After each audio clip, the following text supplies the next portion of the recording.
ஆண்டவரும் இரட்சகரும் மீட்பருமாயிருக்கிற இயேசு கிறிஸ்துவின் நாமத்தினால உங்களை வாழ்த்துகிறோம். நமது நியூ கிரேஸ் டிவியின் வாயிலாக ஒவ்வொரு நாளும் அரை சன்ஷைன் காலை ஜெப தியானம் நடைபெற்று கொண்டிருக்கிறது. உங்களுக்கு அது ஆசீர்வாதமாக இருக்கும். கர்த்தருடைய பிள்ளைகளே, வாருங்கள் நாம் கர்த்தரை தொழுவோம்.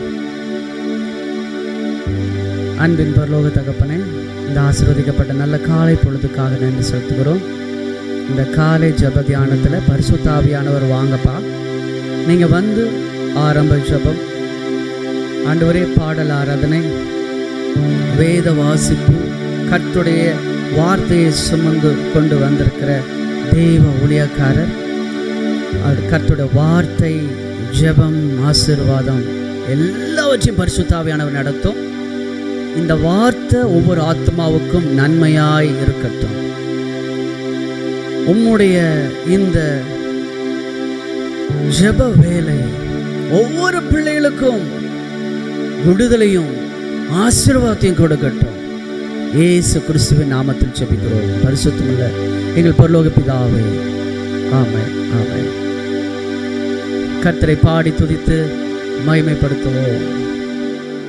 கிறிஸ்துவுக்குள் பிரியமானவர்களே, இந்த காலை வேளையிலே நியூ கிரேஸ் டிவியின் வாயிலாக நாம் யாவரும் நம் தேவனை துதித்து அவருடைய நாமத்தை உயர்த்த தயாராக இருக்கிறோம். ஒவ்வொரு நாள் காலையிலும் நாம் நம் தேவனை துதித்து ஆராதித்து வருகிறோம். இந்த வேளையிலும் நாம் நம் தேவனை துதித்து ஆராதித்து அவருடைய நாமத்தை உயர்த்துவோம். ஆமென்.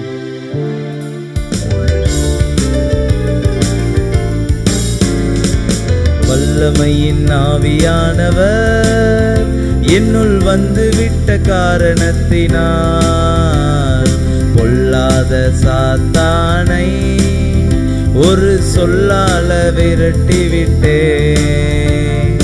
வல்லமையின் ஆவியானவர் என்னுள் வந்து விட்ட காரணத்தினால் பொல்லாத சாத்தான ஒரு சொல்லால விரட்டி விட்டேன். பவராவி எனக்குள்ளே பயாவி அணுகுவதில்லை. பவராவி எனக்குள்ளே பயாவி அணுகுவதில்லை. அன்பினாவி எனக்குள்ளே அகற்றிவிட்டேன் கசப்புகளை. அன்பினாவி எனக்குள்ளே அகற்றிவிட்டேன் கசப்புகளை. வல்லமையின் ஆவியானவர் என்னுள் வந்து விட்ட காரணத்தினால் பொல்லாத சாத்தான ஒரு சொல்லால விரட்டி விட்டேன். யாவரும் சொல்வோம். வல்லமையின் ஆவியானவர் என்னுள் வந்து விட்ட காரணத்தினால் பொல்லாத சாத்தான ஒரு சொல்லால விரட்டி விட்டேன். கட்டுப்பாட்டின் ஆவியானவர் நம்மளை கண்ட்ரோல் பண்ணி நடத்துவார். இஷ்டம் போல நம்ம அலைவதில்லை, அவர் சித்தம் போல வாழ்றோம். ஆமென். கட்டுப்பாட்டின் ஆவியானவர் என்ன கண்ட்ரோல் பண்ணி நடத்துகிறார். கட்டுப்பாட்டின் ஆவியானவர் என்ன கண்ட்ரோல் பண்ணி நடத்துகிறார். இஷ்டம் போல அலைவதில்லை, அவர் சித்தம் செய்து வாழ்பவன் நான். இஷ்டம் போல அலைவதில்லை, அவர் சித்தம் செய்து வாழ்பவன் நான். வல்லமையின் ஆவியானவர் என்னுள் வந்து விட்ட காரணத்தினால் பொல்லாத சாத்தான ஒரு சொல்லால விரட்டி விட்டேன். இந்த காலை வேளையில யாவரும் ஒன்றாய் சேர்ந்து பாடுவோம். ஆமென்.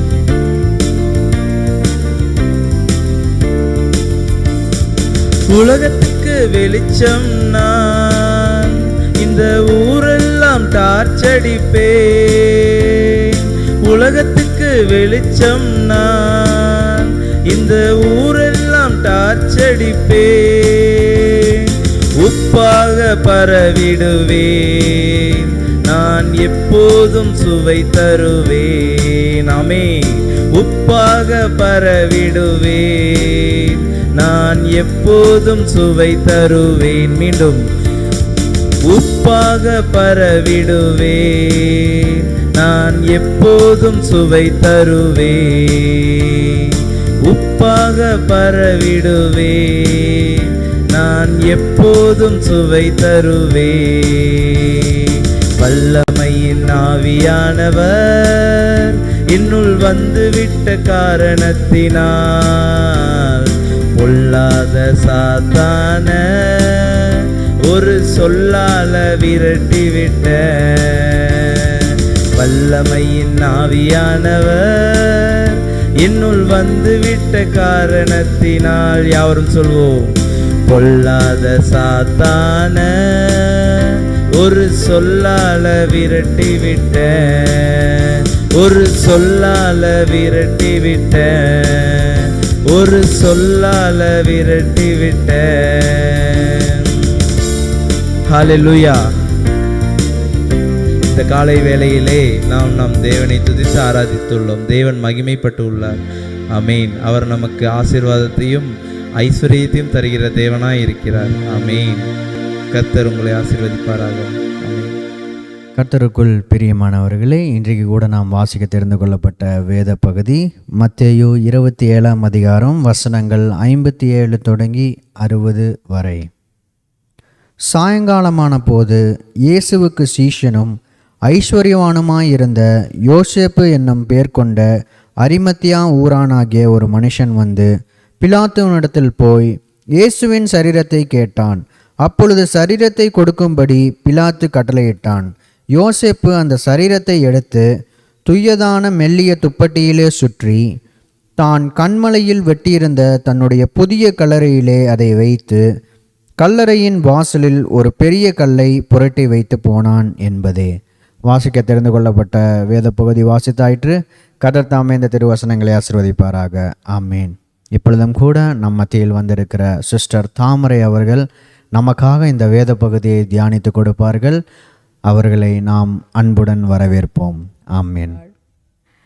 ஆண்டவரும் இரட்சகருமாகிய இயேசு கிறிஸ்துவின் நாமத்தில் உங்கள் அனைவருக்கும் என்னுடைய அன்பின் வாழ்த்துதல்களை தெரிவித்து கொண்டு இந்த நியூ கிரேஸ் டிவிக்கு உங்களை அன்போடு கூட வரவேற்கிறேன்.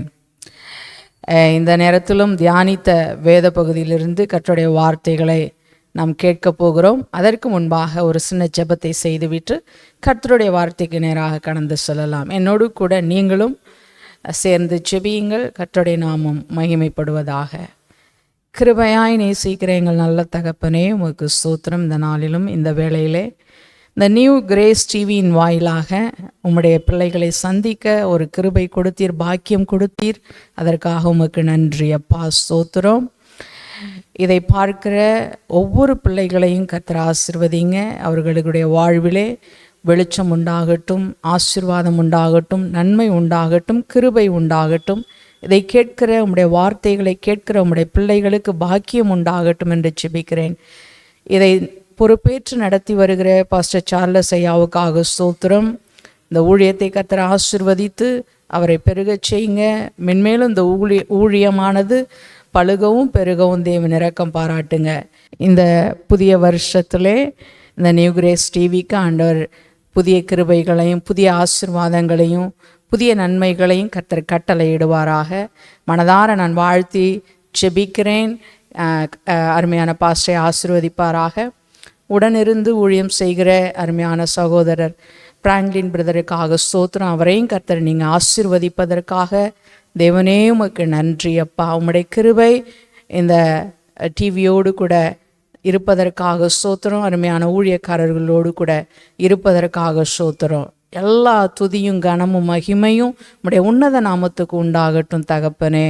இப்பொழுதும் உம்முடைய வார்த்தையை ஆண்டவரே ஸ்தோத்திரம் கேட்கிற ஒவ்வொரு பிள்ளைகளையும் ஆசீர்வதிங்க. அடியாளை மறைத்து தேவ ஆவியானவர் நீங்கள் வெளிப்படும்படியாக ஜெபிக்கிறேன். நீங்கள் பேசுங்க ஆவியானவரே. உங்கள் சமூகத்தில் தாழ்த்தி ஒப்பு கொடுக்கிறேன். ஏற்று வழி நடத்துங்க. இயேசுவின் நாமத்தில் பிதாவே, ஆமென். ஹல்லேலூயா. கர்த்தருடைய நாமத்துக்கு மகிமை உண்டாகட்டும். மீண்டுமாக இந்த புதிய வருஷத்திலே மனதார உங்களை வாழ்த்துகிறேன், நன்றி செலுத்துகிறேன். ஆண்டவருக்கு நன்றி செலுத்துகிறேன். இந்த புதிய வருஷத்திலே திரும்பவும் உங்களை காண செய்த தேவனுக்கு மனதார நன்றி செலுத்துகிறேன். இந்த வருஷம் முழுவதும் கர்த்தர் உங்கள் நன்மையினாலும் கிருபையினாலும் நிறைத்து நடத்துவாராக. ஆமென். அல்லேலூயா. நம்ம இப்பொழுது கர்த்தருடைய வார்த்தைக்கு நேராக கடந்து செல்லுவோம். மத்தேயு எழுதின சுவிசேஷம் 27ஆம் அதிகாரம், அதிலே 57 to 60 வரையில் நான் உங்களுக்காக வாசிக்கிறேன். சாயங்காலமான போது இயேசுவுக்கு சீஷனும் ஐஸ்வர்யவானுமாயிருந்த யோசேப்பு என்னும் பெயர் கொண்ட அரிமத்தியா ஊரானாகிய ஒரு மனுஷன் வந்து பிலாத்துவினிடத்தில் போய் இயேசுவின் சரீரத்தை கேட்டான். அப்பொழுது சரீரத்தை கொடுக்கும்படி பிலாத்து கட்டளையிட்டான். யோசேப்பு அந்த சரீரத்தை எடுத்து துய்தான மெல்லிய துப்பட்டியிலே சுற்றி தான் கண்மலையில் வெட்டியிருந்த தன்னுடைய புதிய கல்லறையிலே அதை வைத்து கல்லறையின் வாசலில் ஒரு பெரிய கல்லை புரட்டி வைத்து போனான். இந்த சம்பவத்தை கொண்டு தேவ ஆவியானவர் நம்மோடு கூட இடைப்படுவாராக. ஹல்லேலூயா. கர்த்தருடைய நாமத்துக்கு மகிமை உண்டாகட்டும். இந்த நாளிலே இந்த செய்திக்கு தலைப்பு நான் என்ன வைத்திருக்கிறேன் என்றால், யோசேப்பினுடைய குணாதிசயங்கள் அல்லது யோசேப்பினுடைய செயல்கள், கிரியைகள். அல்லேலூயா. இந்த காரியத்தை தான் இந்த நாளிலே தியானிக்க போகிறோம். அப்படி என்ன இந்த யோசேப்பின் இடத்துல, அரிமத்தியா ஊரானாகிய இந்த யோசேப்பின் இடத்துல என்ன குணம் காணப்பட்டது என்று நாம் பார்க்கும் பொழுது, அல்லேலூயா, பார்த்தீங்கன்னா ஆண்டவராகிய இயேசு கிறிஸ்துவை சிலுவையிலே அறைகிற அந்த வேளையிலே, அல்லேலூயா, அவர் மரித்து போகிறார், சிலுவையிலே மரித்து போகிறார். மரித்து போன அவரை இந்த அரிமத்தியா யோசேப்பு என்பவர் அந்த சரீரத்தை வாங்கி, அல்லேலூயா, கர்த்தருடைய நாமத்துக்கு மகிமை உண்டாகட்டும், அந்த சரீரத்தை அடக்கம் பண்ணுகிற ஒரு சூழ்நிலையை நம்ம இங்கே பார்க்கிறோம். இந்த சம்பவம் 4 சுவிசேஷ புஸ்தகங்களிலும் தெளிவாய் எழுதப்பட்டிருக்கிறது. அல்லேலூயா. மார்க்கு 15ஆம் அதிகாரத்திலே 43 to 46 இந்த காரியம் சொல்லப்பட்டிருக்கிறது.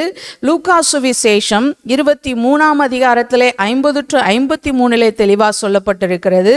யோவான் சுவிசேஷத்திலே 19ஆம் அதிகாரத்திலே 38வது வசனத்திலே தெளிவாய் இந்த 4 சுவிசேஷ புஸ்தகங்களிலும் இந்த யோசேப்பை குறித்து தெளிவாக சொல்லப்பட்டிருக்கிறது. இந்த யோசேப்பை குறித்து நம்ம இன்னும் விரிவாக பார்க்க போகிறோம். அல்லேலூயா. கர்த்தருடைய நாமத்துக்கு மகிமை உண்டாகட்டும். பாருங்க, இந்த யோசேப்பு, ஹல்லேலூயா, பாருங்க, சாயங்காலமான போது இயேசுவுக்கு சீஷன். யார் இந்த யோசேப்பு அப்படின்னு கேட்டிங்கன்னா, இயேசுவுக்கு சீஷன். நம்பர் 1 நான் சொல்கிறேன், நீங்கள் நோட் பண்ணுறதா இருந்தால் நோட் பண்ணிக்கோங்க, எழுதுறதா இருந்தால் எழுதி வைத்துக்குங்க. பாருங்கள், இந்த யோசேப்பின் இடத்துல, அரிமத்தியா ஊரானாகிய இந்த யோசேப்பின் இடத்துல காணப்பட்டது. பாருங்கள், யாராக இருக்கிறான் அப்படின்னு கேட்டால், இயேசுவுக்கு சீஷனாய் இருக்கிறான். ஹல்லேலூயா.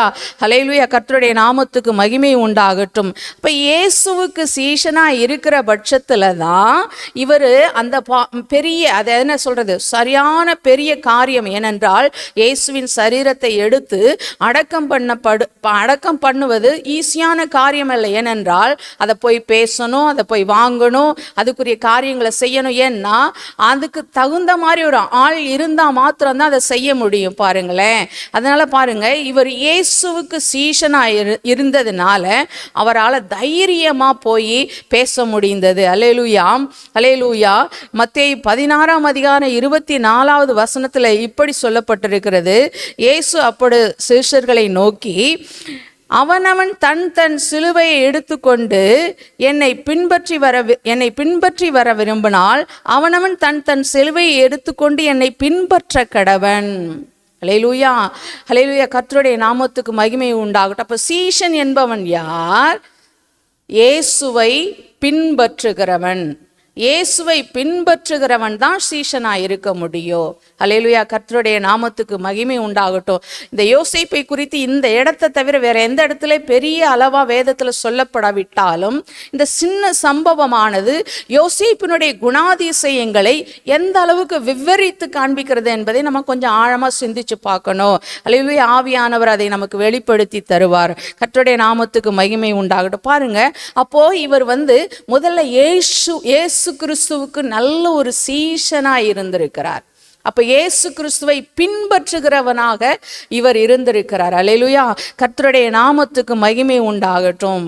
அல்லேலூயா. அப்படி பின்பற்றுகிறவனாய் இருந்தபடியினாலே தான் தன்னுடைய கல்லறையிலே தனக்கு என்று அவர் வாங்கி வைத்திருந்த அந்த கல்லறையிலே இயேசுவின் சரீரத்தை அடக்கம் பண்ண முடிந்தது. அல்லேலூயா. ஏன்னா இயேசுவை நேசிக்காம இதை செய்யவே முடியாது. ஏனென்றால் பிலாத்துவின் இடத்துல போய் பர்மிஷன் கேட்கணும், பிலாத்துவின் இடத்துல போய் பேசணும், பிலாத்துவின் இடத்துல போய் கேட்கணும். ஏன்னா பிலாத்து அந்த இடத்துல தேசாதிபதியா இருக்கிறதுனால அல்லேலூயா பிலாத்துவின் இடத்துல போய் பேசுறதுக்கு எத்தனை பேர் பயம் இல்லையா? ஆனா அதெல்லாம் தாண்டி கர்த்தருடைய நாமத்துக்கு மகிமை உண்டாகட்டும். மார்க்ல சொல்லப்பட்டிருக்கிறது துணிந்து போய் அப்படின்னு சொல்லப்பட்டிருக்கிறது. அப்போ தன் சீஷன், தன் குருவுக்காக துணிந்து செயல்படுகிறவன் சீஷன்.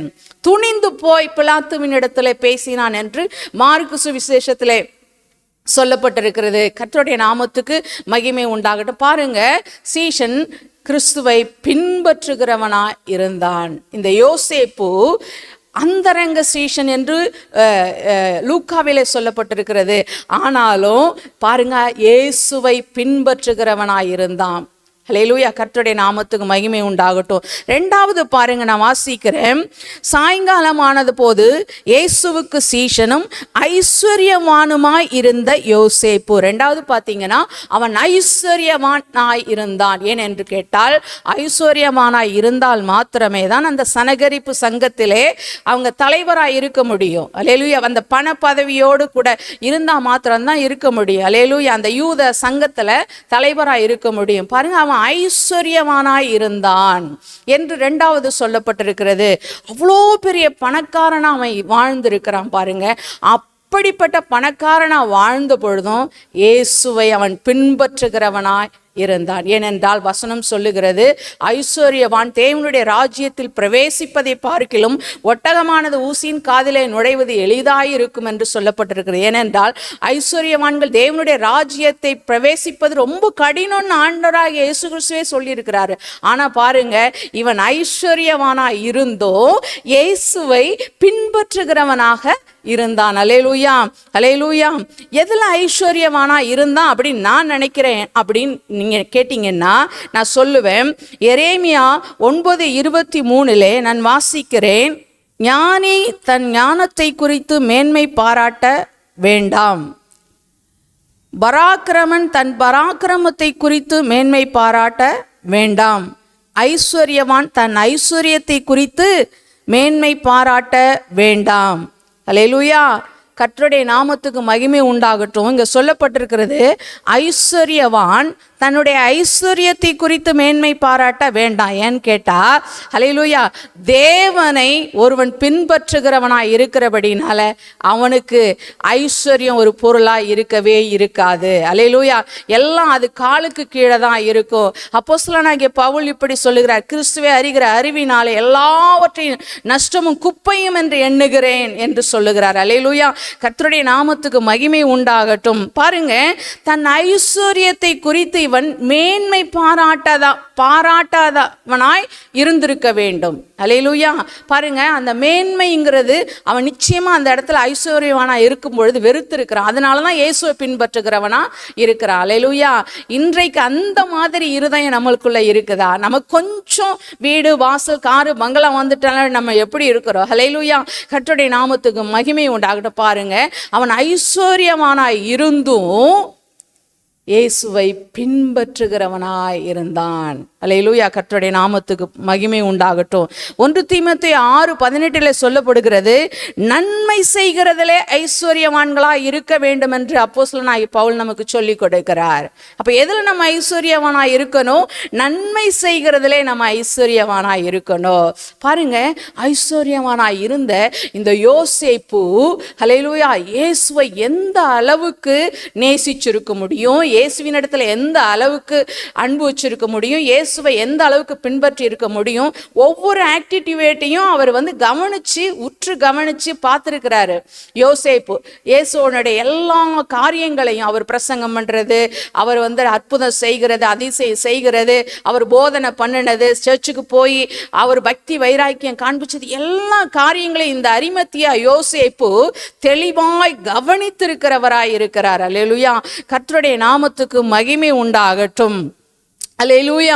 பாருங்க, 2வது அவன் ஐஸ்வர்யவானாய் இருந்தான் என்று நாம் பார்க்கிறோம். அல்லேலூயா. 3வது உங்களுக்காக நான் வாசிக்கிறேன், அவன் கனம் பொருந்திய ஆலோசனைக்காரனாய் இருந்தான் என்று வேதத்திலே சொல்லப்படுகிறது. கர்த்தருடைய நாமத்துக்கு மகிமை உண்டாகட்டும்.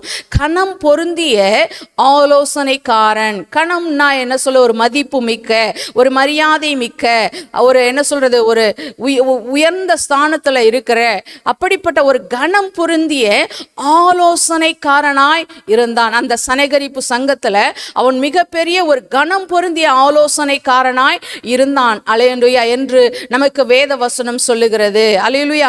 அப்படி ஆலோசனைக்காரனாய் இருந்த அந்த யோசேப்பு இயேசுவினுடைய ஆலோசனைகளை எல்லாம் அவன் உற்று கவனித்திருக்க வேண்டும். இயேசுவினுடைய போதனைகள் எல்லாவற்றையும் அவன் ஆழமாய் கிரகித்திருக்க வேண்டும், சிந்தித்திருக்க வேண்டும். மலை பிரசங்கமாய் இருக்கட்டும், சீஷர்களுக்கு கற்றுக் கொடுத்த காரியங்களாய் இருக்கட்டும், அவர் நடந்த நடக்கைகள் எல்லாவற்றையும் இந்த யோசேப்பு கவனித்திருந்ததினால் மாத்திரமே அல்லேலூயா இயேசுவை தெளிவாய் தன்னுடைய இருதயத்தில் ஏற்றுக்கொள்ள முடிந்தது, இயேசுவுக்கு சீஷனாக முடிந்தது.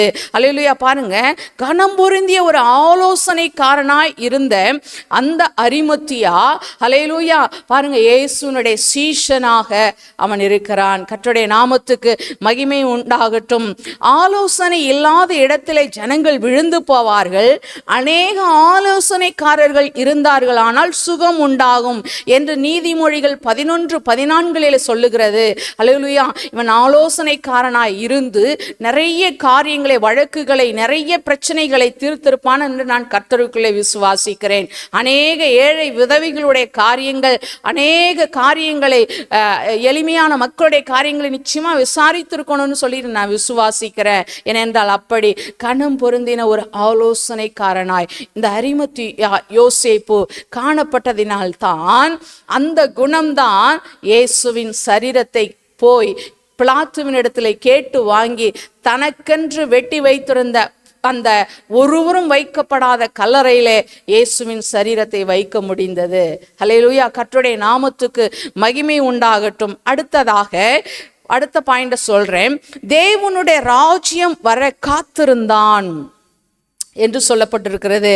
தேவனுடைய ராஜ்யம் வர காத்திருந்தவனமாகிய அரிமத்தியா யோசேப்பு. அப்ப பாருங்க, தேவனுடைய ராஜ்யத்தை குறித்து அவனுக்குள்ளாக எவ்வளவு ஏக்கம்.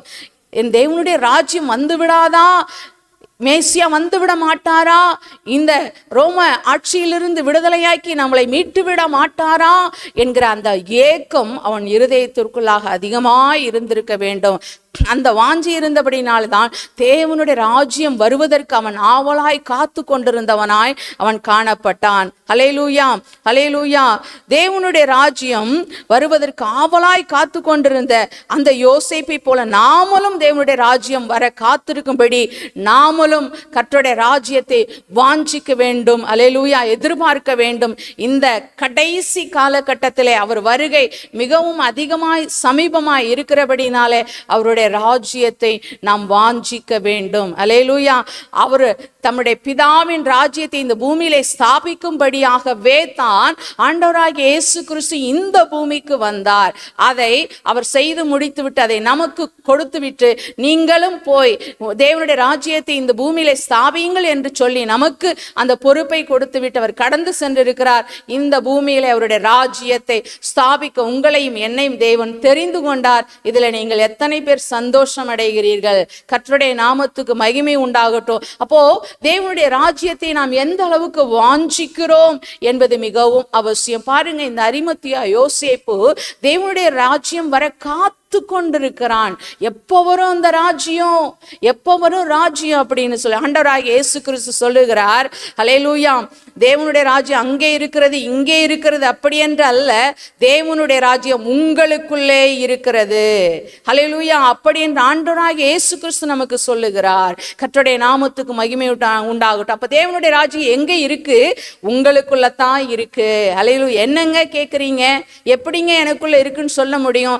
நீங்க கர்த்தராகிய இயேசு கிறிஸ்துவை சொந்த இரட்சகராக ஏற்றுக்கொண்டு இருப்பீர்களே ஆனால் அவருடைய ராஜ்யம் உங்களுக்குள்ளே தான் இருக்கிறது. ஆமென். அல்லேலூயா. கர்த்தருடைய நாமத்துக்கு மகிமை உண்டாகட்டும். அல்லேலூயா. உங்களையும் என்னையும் கொண்டுதான் இந்த பூமியிலே தேவனுடைய ராஜ்யத்தை கட்டுவதற்கு அவர் நம்மை தெரிந்து கொண்டிருக்கிறார். அதை மறந்து விடக்கூடாது. கர்த்தருடைய நாமத்துக்கு மகிமை உண்டாகட்டும். எவ்வளவு பெரிய பாக்கியம் பெற்ற ஜனங்களாய் நம்மை கர்த்தர் ஆசீர்வதித்து வைத்திருக்கிறார். கர்த்தருடைய பிள்ளைகளே, இதை பார்த்து கொண்டிருக்கிற ஹல்லேலூயா கர்த்தருடைய பிள்ளைகள் அல்லாதவர்களாய் இருந்தாலும் உங்களையும் தேவன் தெரிந்து கொண்டிருக்கிறார் அவருடைய ராஜ்யத்தின் விரிவாக்க பணிக்கு. கர்த்தருடைய நாமத்துக்கு மகிமை உண்டாகட்டும். ஒருவேளை ரகசியமா டிவியில மெசேஜை பார்த்துக்கிட்டு ரகசியமா சர்ச்சுக்கு போக முடியாம குடும்பத்துல முழங்கால் படியிட்டு ஜெபித்து கொண்டிருக்கிற ஸ்திரீகளாகட்டும் அல்லது ஆண்களாகட்டும் யாராயிருக்கட்டும், ஆண்டவருக்கு மகிமை உண்டாகட்டும். அந்தரங்க சீஷன் அரிமத்தியாவை போல நீங்களும் இருப்பீர்களே ஆனால் இன்றைக்கு துணிந்து வெளியிலே வாருங்கள். கர்த்தருக்காக வைராக்கியமாய் நில்லுங்கள். கர்த்தர் உங்களை கொண்டு அவருடைய ராஜ்யத்தை கட்டுவாராக. உங்களை கொண்டு கர்த்தர் பெரிய காரியங்களை செய்வாராக. கர்த்தருடைய நாமத்துக்கு மகிமை உண்டாகட்டும். பாருங்க, அப்போ ரோமருக்கு எழுதின புத்தகத்திலே சொல்லியிருக்கிறார் அப்போஸ்தலனாகிய பவுல், தேவனுடைய ராஜ்யம் புசிப்பும் குடிப்பும் அல்ல, அது நீதியும் அது சமாதானமும் அது பரிசுத்த ஆவியினாலே உண்டாகும் சந்தோஷமுமாய் இருக்கிறது என்று சொல்லப்பட்டிருக்கிறது. அல்லேலூயா. அப்ப தேவனுடைய ராஜ்யம் எது? புசிப்போ குடிப்போ அல்ல. அல்லேலூயா. அது நீதியும் சமாதானமும் பரிசுத்த ஆவியினாலே உண்டாகும் சந்தோஷமோ. அல்லேலூயா என்று நமக்கு தெளிவாய் கற்றுக் கொடுக்கப்பட்டிருக்கிறது. அதனால நீதி சமாதானம் பரிசுத்த ஆவியினால உண்டாகிற அந்த சந்தோஷம் நமக்குள்ள இருக்கும் பொழுது அல்லேலூயா தேவனுடைய ராஜ்யம் உங்களுக்குள்ளாக இருக்கிறது. அல்லேலூயா. கர்த்தருடைய நாமத்துக்கு மகிமை உண்டாகட்டும். ஐந்தாவதாக அரிமத்தியா யோசேப்பு எப்படிப்பட்டவனாய் இருந்தான் என்று பார்த்தோமானால் அவன் உத்தமனாய் இருந்தான். கர்த்தருடைய நாமத்துக்கு மகிமை உண்டாகட்டும். அவர் உத்தமனாய் இருந்தான். கர்த்தருடைய நாமத்துக்கு உண்டாகட்டும், மகிமை உண்டாகட்டும். யார் உத்தமன்? அல்லேலூயா. யார் உத்தமன்? ஒரே ஒரு வசனத்தை உங்களுக்காக நான் வாசிக்கிறேன். நீதிமொழிகள் 16ஆம் அதிகாரம் 32வது வசனம் நான் சொல்லுகிறேன். பலவானை பார்க்கிலும் நீடிய சாந்தமுள்ளவன் உத்தமன், பட்டணத்தை பிடிக்கிறவனை பார்க்கிலும் தன் மனதை அடக்குகிறவன் உத்தமன். அல்லேலூயா. யாரு உத்தமன்? நீடிய சாந்தமுள்ளவன் உத்தமன். அல்லேலூயா. நம்ம எப்படி இருக்கணும்? நீடிய சாந்தமுள்ளவர்களாய் இருக்கணும். நீடிய சாந்தமுள்ளவர்கள் இந்த பூமியை சுதந்தரித்து கொள்ளுவார்கள். கர்த்தருடைய நாமத்துக்கு மகிமை உண்டாகட்டும். கர்த்தருடைய நாமத்துக்கு மகிமை உண்டாகட்டும். அல்லேலூயா. அப்போ நம்ம நீடிய சாந்தமா இருக்கணும். அரிமத்தியா யோசேப்பு கிட்ட பாருங்க, இந்த குணாதிசயங்கள் இருந்திருக்கு. நீடிய சாந்தத்தோடு கூட அவர் நடந்திருக்கிறாரு. அதனாலதான் அந்த உத்தமன் என்கிற வார்த்தை அழகாய் பைபிளில் எழுதி வைக்கப்பட்டிருக்கிறது. இந்த குணாதிசயம் உங்களிடத்திலும் என்னிடத்திலும் காணப்பட வேண்டும். அல்லேலூயா. நிறைய நேரத்தில் நமக்கு பொறுமையே இருக்கிறது இல்லை. கர்த்தருடைய நாமத்துக்கு மகிமை உண்டாகட்டும். ஆனால் நாமோ நீடிய பொறுமையுடையவர்களா, நீடிய சாந்தம் உள்ளவர்களா இருக்கணும். அப்பத்தான் நம்ம உத்தமன் என்று விளங்க முடியும். அல்லேலூயா.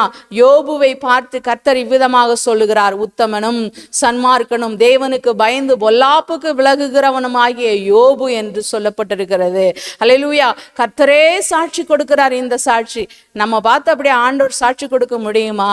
நம்ம அந்த அளவுக்கு சாட்சி கொடுக்கிற அளவுக்கு நம்மளுடைய குணநலங்கள் இருக்க வேண்டும், நம்மளுடைய செயல்பாடுகள் இருக்க வேண்டும், நம்மளுடைய கிரியைகள் இருக்க வேண்டும் என்று தேவன் நம்மிடத்துல எதிர்பார்க்கிறவராய் இருக்கிறார். சடன்லி கோபம், சடன்லி எடுத்தறிஞ்சு பேசிடுறது, சடன்லி உடனே கோவப்பட்டு கெட்ட வார்த்தைகளால திட்டிடுறது, இந்த மாதிரி காரியங்கள் நம்மளிடத்துல காணப்படுமே ஆகில் இன்றைக்கு ஆண்டவர் சமூகத்தில் தாழ்த்தி ஜெபம் பண்ணி கேட்டு, ஆண்டவரை இந்த குணத்தை என்னை விட்டு எடுத்து போடுங்க அப்படின்னு சொல்லி நம்ம கேட்கும் பொழுது ஆண்டவர் நமக்கு அந்த குணத்தையெல்லாம் எடுத்து போட்ட நல்ல குணமாகிய நீடிய சாந்தத்தை நமக்கு அவர் தருகிறவரா இருக்கிறார். அல்லேலூயா.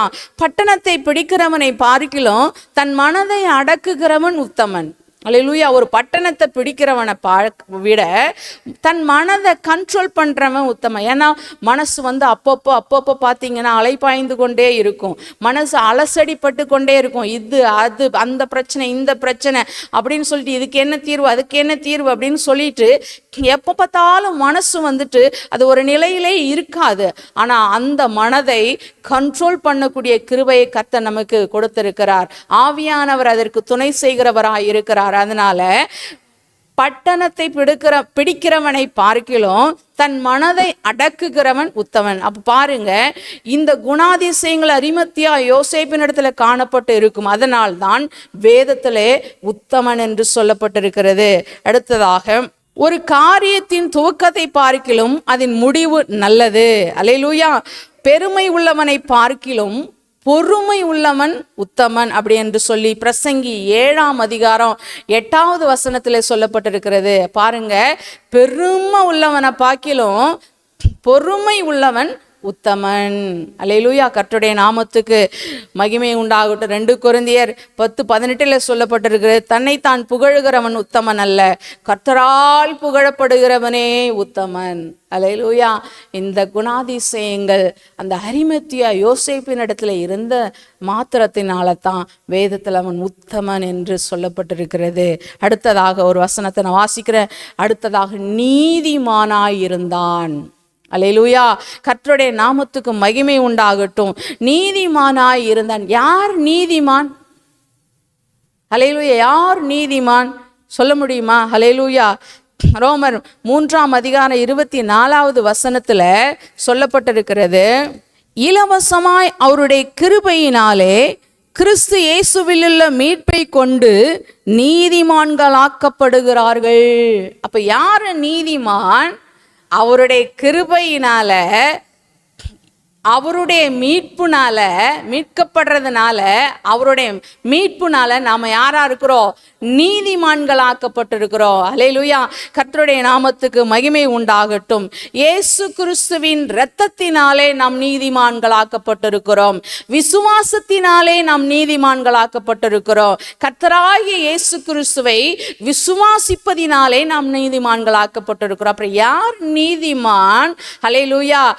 இயேசுவின் இரத்தத்தினாலே கழுவப்பட்டவன் நீதிமான். இயேசுவினாலே மீட்கப்பட்டவன் நீதிமான். அல்லேலூயா. விசுவாசிக்கிறதுனாலே அவன் நீதிமான் என்று வேதம் சொல்லுகிறது. ரோமர் 5:1 அதுதான் சொல்லுகிறது. ரோமர் 5:9 அல்லேலூயா அதுதான் சொல்லுகிறது. கர்த்தருடைய நாமத்துக்கு மகிமை உண்டாகட்டும். பாருங்க, நீதிமானாய் இருந்தான். பாருங்க, நிச்சயமா நான் நினைக்கிறேன் அவன் மீட்கப்பட்டிருக்கணும், அவன் இயேசுவின் இரத்தத்தினால கழுவப்பட்டிருக்கணும், அவன் இயேசுவை விசுவாசிச்சிருக்கணும். அப்பத்தான் அவன் நீதிமானாக இருக்க முடியும். அல்லேலூயா. பாருங்க, அவன் நீதிமானாய் இருந்தான் என்று சொல்லப்பட்டிருக்கிறது. அந்தரங்க சீஷனாகிய அரிமத்தியா யோசேப்பின் இடத்துல இந்த 6 குணநலங்களை நாம் பார்க்கிறோம். கர்த்தருடைய நாமத்துக்கு மகிமை உண்டாகட்டும். அல்லேலூயா. அல்லேலூயா. இப்படிப்பட்ட குணநலங்கள் இருந்தங்காட்டிலும் தான் துணிந்து போய் பிலாத்துவின் இடத்திலே அவன் பேசி ஆண்டவராகிய இயேசு கிறிஸ்துவின் சரீரத்தை வாங்கி கொண்டு வந்து அழகாய் மெல்லிய துப்பட்டியினாலே துணிகளினாலே சுற்றி தனக்கென்று வைத்திருந்த அந்த கல்லறையை ஆண்டவருக்கென்று கொடுத்துவிட்டு தன்னை முழுவதுமாக தேவனுக்கென்று அர்ப்பணித்த ஒரு கேரக்டர் தான் இந்த அரிமத்தியா யோசேப்பு. அல்லேலூயா. இந்த அரிமத்தியா யோசேப்பு இந்த 4 சுவிசேஷ புஸ்தகங்களில் சொல்லப்பட்டு இருந்தாலும் இவரிடத்துல காணப்பட்ட அந்த குணநலங்கள் நம்மிடத்தில் காணப்பட வேண்டும் என்று தேவன் நம்மளிடத்தில் எதிர்பார்க்கிறவராய் இருக்கிறார். கர்த்தருடைய நாமத்துக்கு மகிமை உண்டாகட்டும். பாருங்க, ஃபர்ஸ்ட்ல நான் என்ன சொன்னேன்? யார் சீஷன்?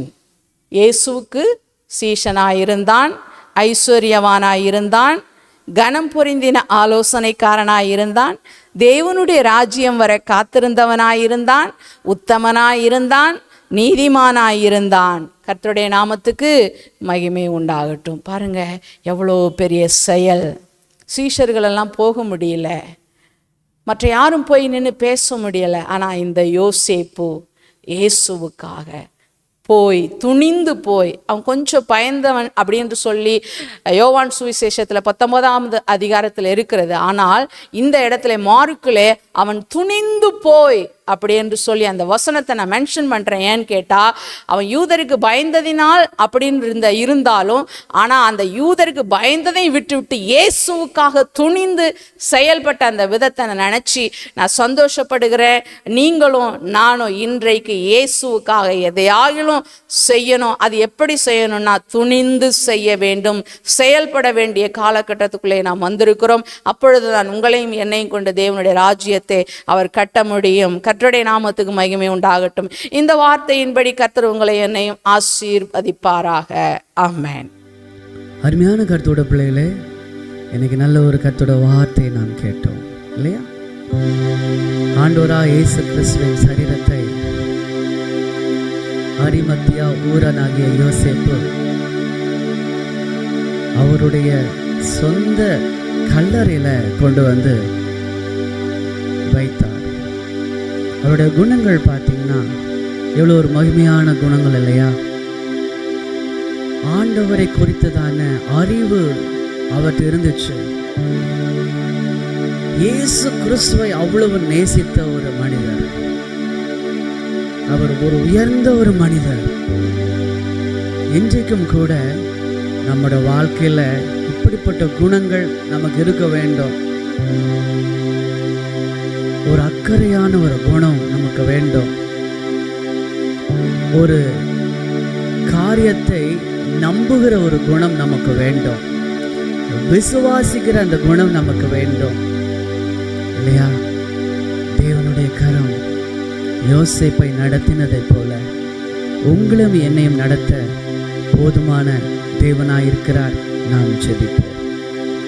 அன்பின் பொருளோடு தகப்பனே, இந்த ஆசீர்வதிக்கப்பட்ட நல்ல நேரத்திற்காக நமக்கு நன்றி செலுத்துகிறோம்ப்பா. தேவனே, உம்முடைய ஆவியினால நிறைத்து அருளுங்கப்பா. தேவனே, உம்முடைய பரிசுத்த பிரசன்னத்தால நிரப்புங்கப்பா. ஆண்டவரே, அரிமத்தியா ஊரனாகிய யோசேப்புக்கு இருந்த அந்த குணங்களை எங்களுக்கு கொடுப்பீராக. எங்க வாழ்நாள்ல உம்மை ஏற்றுக்கொள்ளக்கூடிய அந்த குணத்தை எங்களுக்கு தருவீராக. ஆண்டவரே, சொந்த இடத்தில் கொண்டு போய் வைத்தாரே அப்பா. ஆண்டவரே, நாங்கள் எங்கள் வாழ்க்கையில உம்மை சொந்தமாக ஏற்றுக்கொள்ள, உம்மை சொந்தமாக வைத்துக் கொள்ள கர்த்தர் கிருபை கொடுங்க. ஆண்டவரே, பரிசுத்தமுள்ள தேவனே, மாசற்ற கரம் எங்க மேல வந்து இறங்கட்டும். இந்த செய்தியை கேட்டுக்கொண்டிருக்கிற, இந்த செய்தியை கேட்ட ஒவ்வொரு பிள்ளைகளுக்கு மேல அந்த நற்குணம் விளங்குவதாக என்று நாங்கள் ஜெபிக்கிறோம். மாசற்ற கரம் இறங்குவதாக என்று ஜெபிக்கிறோம். இந்த செய்தி எங்கெல்லாம் கொண்டு போகப்படுகிறது அங்கெல்லாம் கர்த்தர் ஒவ்வொரு ஆத்மாவோடு பேச வேண்டும் என்று ஜெபிக்கிறோம். ஒவ்வொரு இருதயங்களும் மாற்றப்படட்டும், ஒவ்வொரு இருதயங்களும் சந்திக்கப்படட்டும் அப்பா. பிரயோஜனமானதை போதிக்கத்தக்கதாக பேசின வார்த்தைகளுக்காக நன்றி. தூயாவியானவரே, ஒவ்வொரு ஆத்துமாவையும் உம்முடைய ஆவியால் மறைத்து நிறைத்து பயன்படுத்தும். துக்கங்கள் எல்லாம் சந்தோஷமாய் மாறட்டும். ஒரு தெளிவு உண்டாகட்டும். மன தெளிவு உண்டாகட்டும். வாழ்க்கையில் ஒரு நம்பிக்கை உண்டாகட்டும். வாழ்க்கையில விரத்தி எடுத்து போடுங்கப்பா. சமாதானத்தின் தேவன் சீக்கிரமாய் சாத்தானை காலின் கீழ் மிதித்து போடுவீராக. ஜெயம் எடுத்த கிறிஸ்து உம்மை நாங்கள் தொழுது கொள்கிறோம். நீர் பெருகட்டும், நாங்கள் சிறுகட்டும். இயேசு கிறிஸ்துவின் நாமத்தில் ஜெபிக்கிறோம் பரிசுத்தமுள்ள பரலோக பிதாவே, ஆமென். என் ஆத்துமாவே கர்த்தரை ஸ்தோத்திரி, என் முழுவதுமே அவருடைய பரிசுத்த நாமத்தை ஸ்தோத்திரி. என் ஆத்துமாவே கர்த்தரை ஸ்தோத்திரி, கர்த்தர் செய்த சகல உபகாரங்களை மறவாதே. ஆமென். நம்முடைய கர்த்தராகிய இயேசு கிறிஸ்துவின் கிருபை, பிதாவாகிய தேவனின் அன்பு, பரிசுத்த ஆவியானவருடைய ஐக்கியம் நம் அனைவரோடும் என்றும் என்றும் சதா காலங்களில் நம்முடைய ஆண்டவராகிய இயேசு கிறிஸ்துவின் வருகை பரியந்தம் இருப்பதாக. ஆமென், ஆமென். கர்த்தர் உங்களை ஆசீர்வதிப்பாராக. God bless you. God be with you. நாளை சந்திப்போம்.